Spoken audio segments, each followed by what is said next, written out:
আসসালামু আলাইকুম। হোমিওপ্যাথিক ঔষধ মানব দেহে কিভাবে কাজ করে তাহার সংক্ষিপ্ত আলোচনা। সদৃশ্য নীতি: যে উপাদান সুস্থ মানুষের শরীরে নির্দিষ্ট রোগ লক্ষণ তৈরি করে, ঠিক সেই উপাদান অত্যন্ত ক্ষুদ্র মাত্রায় প্রয়োগ করলে অসুস্থ শরীরের একই ধরনের লক্ষণ দূর হয়। জীবনী শক্তির উদ্দীপনা: মানুষের দেহকে পরিচালনা করে একটি অভ্যন্তরীণ জীবনী শক্তি। ওষুধ এই শক্তির ওপর কাজ করে রোগ প্রতিরোধ ক্ষমতা বাড়িয়ে দেয়।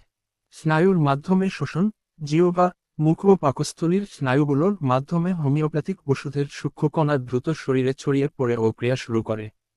পোটেন্টাইজেশন: ওষুধ তৈরির সময় বারবার ঝাঁকুনি ও লঘু করার প্রক্রিয়ায় মূল উপাদানের বিষাক্ততা দূর হয় এবং এর সূক্ষ্ম ভেষজ গুণ বৃদ্ধি পায়। বিশেষ সতর্কবার্তা: চিকিৎসার জন্য নিজে নিজে ঔষধ গ্রহণ করবেন না। যে কোনো চিকিৎসা শুরু করার পূর্বে অবশ্যই বিশেষজ্ঞ ডাক্তার অথবা রেজিস্টার্ড হোমিওপ্যাথিক চিকিৎসকের পরামর্শ নিন। আসসালামু আলাইকুম।